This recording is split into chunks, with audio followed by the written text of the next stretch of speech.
Beef prices are at an all-time high. So here is how I like to stretch just 1 pound of ground beef into a hearty dinner for 4. If you have ground beef and potatoes, make this first one for dinner.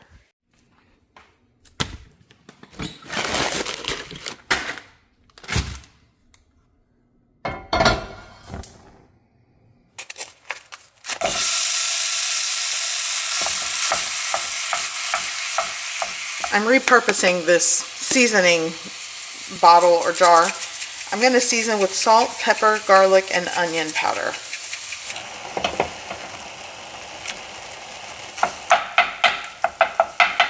Here I'm going to add 10 to 12 ounces of mixed vegetables works for this.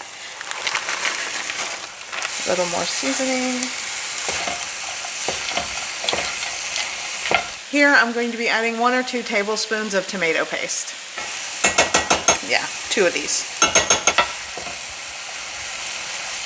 I'm going to add some paprika and give that a mix. Now just a splash of water, maybe like a 1/4 cup to a 1/3 cup, and this is done. Let me show you what I do with this leftover tomato paste. So I just take a little scoop, this is like a tablespoon scoop, and I portion it out into these little mini cupcake liners or muffin liners. You can just put this on regular parchment paper and freeze it individually, but I have a box of these, so I use the little mini cupcake or muffin liners.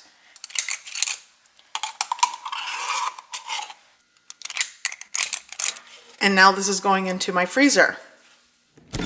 Once it's frozen, just store it in a bag or a container. And you can just thaw when you need a tablespoon or 2 of this tomato paste.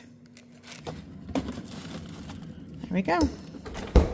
Here I have right around a pound of rinsed gold or yellow potatoes, and I'm going to thinly slice them. And I want to show you how thin they are, almost like when you're making scalloped potatoes. Now you'll want to arrange the potatoes just all around the top.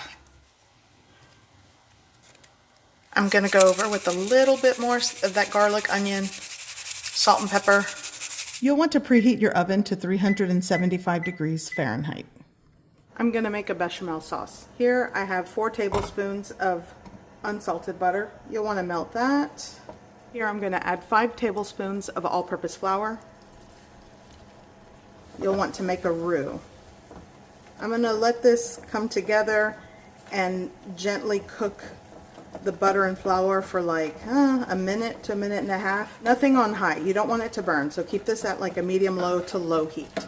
Here I'm going to add milk.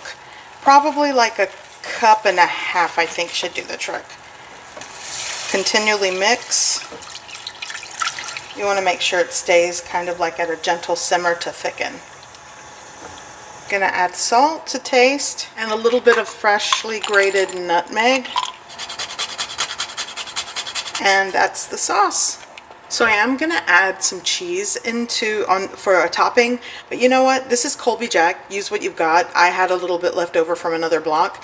I'm going to add this, like part of it, into the sauce, maybe half of it. In all, I'm probably using around 6 ounces of shredded Colby Jack cheese, but you definitely can use mozzarella. You could use Parmesan or Asiago, or heck, if you have cheddar, use what you've got. Give that a mix.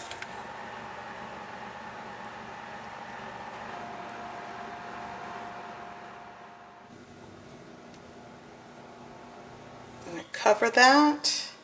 Now for the cheese, right on top. I'm going to shake on a little bit of paprika on top. This goes into a preheated oven at 375 degrees Fahrenheit until the potatoes are cooked through. Everything is golden brown and bubbly. I'd say minimum 30 to 35 minutes.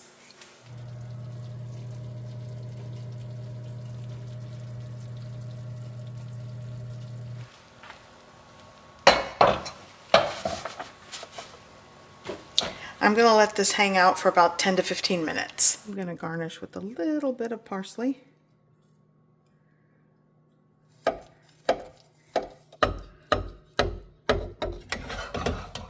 Once you let this set and slightly cool, it sets up a lot better. But if you want to dig in, I don't blame you. This is a ground beef and potato casserole that stays in rotation in my house. It's so good. And this next one is another great way to stretch ground beef. I'm going to show you how to make a creamy, saucy skillet lasagna. This is going to be good. Today I'm working with 12 ounces of mini lasagna pasta, or you can take regular sheets of pasta and just break it into pieces. 1 pound of lean ground beef. I'm also working with a jar of pasta sauce. A 24-ounce jar works for this recipe, mine is 25. Here I'm working with half of an onion, 2 cloves of garlic, shredded low moisture mozzarella cheese, about 8 ounces, 2.5 to 3 cups of low sodium beef broth, and I'm also going to be using Italian seasoning. Here I have salt and pepper. So in a preheated 12-inch skillet, I'm adding around 2 to 3 tablespoons of cooking oil. Now I'm going to saute my diced onion. I'm also going to add just a pinch of salt to help the saute. And I'm going to cook these until they are aromatic and translucent. Now I'm adding my ground beef. And I'm just going to break this apart. Here I'm adding a teaspoon of salt and a ½ teaspoon of cracked black pepper, 2 teaspoons of Italian herb seasoning. This is just a dry Italian herb blend. And I'm just going to continue the saute and breaking the ground beef apart. My beef is cooked, and now for the garlic. I actually used around 3 cloves of minced garlic because I just like garlic, but 2 cloves works for this. And I'm just going to quickly saute this with the cooked ground beef. Now I'm going to add around 2.5 cups of my low sodium beef broth. And I'm going to reserve the other ½ cup for the jar of sauce. Like I said, use the brand or type that you prefer. And with that ½ cup, I'm going to swish it around to get any of that residual sauce that was left behind. So in all, I'm using 3 cups of low sodium beef broth. Now you'll want to give this a good mix. Here I'm going to add all of my mini lasagna pasta. And I'm just going to make sure all of my pasta is coated, saturated, and in this brothy sauce. This is what's going to cook it. Now I'm going to cover with a lid. And I am going to lower the heat and let this simmer covered for about 5 to 7 minutes. So I have some other ingredients to go over. Here I already shredded the 8-ounce block of low moisture mozzarella, or you could use fresh. I'm also going to add some Parmesan cheese, about 3 tablespoons, and I like to add table cream to make it creamy. You could add a ½ cup of heavy cream, and to garnish, fresh parsley. So let's check on the pasta. So I'm going to remove the lid and just let some of that condensation go back into the pot or the pan here. And I love this meal because it is a 1-pan meal. And I'm just going to gently coat and combine and just mix everything. And at this point, it has been simmering for about 7 minutes, so it's almost there. The pasta I'm working with today, the package that I used, it called for a 13-minute cook time.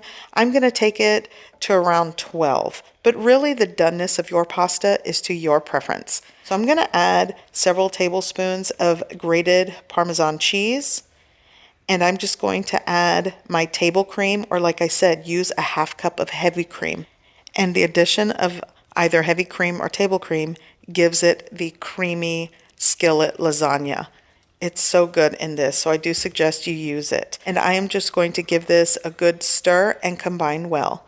Now I'm going to just top with all of that grated low moisture mozzarella cheese.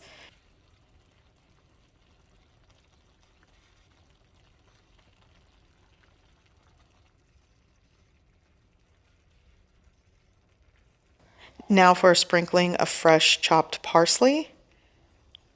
And what I'm going to do now, it's still over a medium-low to low heat. I'm going to cover with a lid, and for another 3 to 5 minutes, let the cheese melt.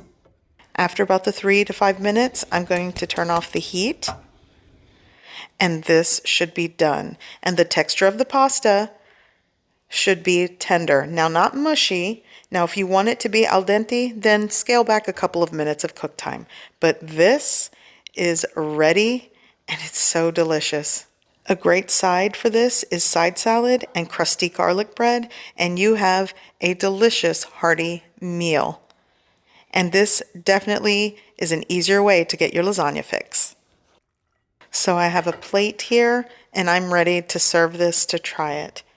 And the pasta cooked so well. I know this is not the typical way to boil pasta, but using this method is so convenient and it totally works.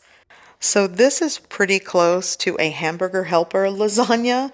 This is kind of where I get this from. I grew up on Hamburger Helper lasagna, but this is definitely better than Hamburger Helper. It's so good. And like I said, it's such a convenient way to get a lasagna fix without all the labor and pans and effort. So good.